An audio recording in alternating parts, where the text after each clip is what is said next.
ज्येष्ठ क्रिकेट समीक्षक आणि समालोचक सुनंदन लेले सुद्धा होते आणि त्यांनी एक महत्त्वाची टिप्पणी केली की विजय प्राप्त झाल्यानंतर जेव्हा आज हा कार्यक्रम होणार होता सोशल मीडियावर विराट कोहली म्हणाला सी यू टुमॉरो असं फॅन्सना म्हटलं त्यांनी.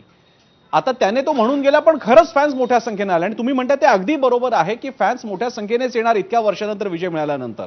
पण तरी सुद्धा या सगळ्या प्रकारामध्ये हे खरं आहे राज्य शासन काँग्रेस प्रशासन पोलीस आणि फॅन्स सुद्धा जबाबदार आहेत पण थोडी जबाबदारी क्रिकेटपटू आणि कॅप्टन म्हणून आपल्याला विराटकडे पण बोट दाखवलं पाहिजे केदार.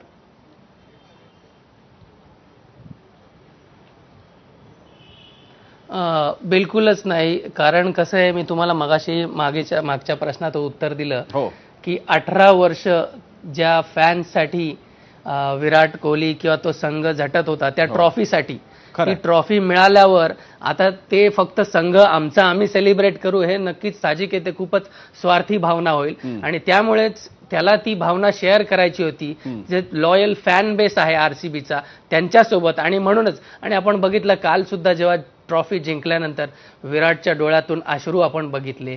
आणि मला वाटतंय की इथे विराट कोहली हा किती मोठा खेळाडू आहे हे आपल्याला जसं सचिन तेंडुलकर जेव्हा रिटायर झाले त्याच्यानंतर आपल्याला कळलं की यार आज सचिनला आपण मिस करतो किंवा धोनी रिटायर झाल्यावर आपल्याला कळतं की यार धोनीला आपण मिस करतो. त्यामुळे मला वाटतं की जोपर्यंत ते खेळाडू खेळतायत तोपर्यंत त्यांना सेलिब्रेट करणं त्यांना साजरा करणं हे नक्कीच खूप महत्त्वाचं आहे. एक भारतीय म्हणून एक क्रिकेटर म्हणून आणि एक राजकीय कार्यकर्ता म्हणून सुद्धा मी ही जबाबदारी सांगेन सगळ्यांनाच की एक क्रिकेटर हा खूपच देशासाठी जेव्हा सेवा करतो तेव्हा तो सगळं त्याग केलेलं असतं. बरोबर, कुटुंबापासून लांब राहतो बराच वेळ, बऱ्याचशा गोष्टी त्याग करतो फक्त आणि फक्त देशासाठी सामना जिंकण्यासाठी.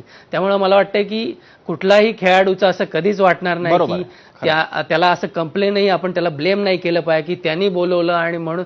साहजिक याच्यावरून कळून येतं की त्यांनी फक्त सी यू टुमॉरो म्हटलं आणि केवढी मोठी गर्दी तिथे झाली आहे याच्यावरून कळतं की क्रिकेट ह्या देशामध्ये किती मोठं आहे आणि क्रिकेटर्सला कसं ऑलमोस्ट देवाच्या बरोबरीने बसवलं जातं. आणि मला वाटतं इथे फक्त प्रशासनच मी म्हणू शकतो येऊन जाऊन. अगदी केदार तुमच्या भावना अगदी पटण्यासारख्या आहेत की हे खरं आहे काय असेल ती जबाबदारी पण किमान आपण विराटला एकतर मुळातच इतक्या वर्षानंतर मिळालेलं यश असेल तर तो म्हणणारच असं काही. आणि इथे तुम्ही म्हणताय तो बरोबर आहे हे. आणि मगाशी विजयने पण सांगितलं की आरसीबी प्रशासन सगळ्यात महत्वाचं, त्यानंतर पोलीस प्रशासन, त्यानंतर गृह खातं आणि पर्यायानं मग सगळं राज्यमंत्री जे काही सरकार आहे त्या सगळ्यांची जबाबदारी होती. गेलेल्यांचे जीव परत येणार नाहीत. धडा शिकण्याची मात्र संधी आहे पण धडे तरी किती शिकायचे. आपण कुंभाचा धडा शिकलो नाही, आपण दिल्ली स्टेशनवरच्या स्टॅम्पिडचा शिकलो नाही, एल्फिन्स्टनचा धडा शिकलो नाहीत आणि असे अनेक घटना घडलेल्या आहेत. उत्तर प्रदेश हाथरसचा शिकलो नाही, तिरुपतीच्या एकादशीचा शिकलो नाहीत. किती धडे शिकल्यानंतर आपण शहाणे होणार आहोत हा प्रश्न मात्र कायम राहतो.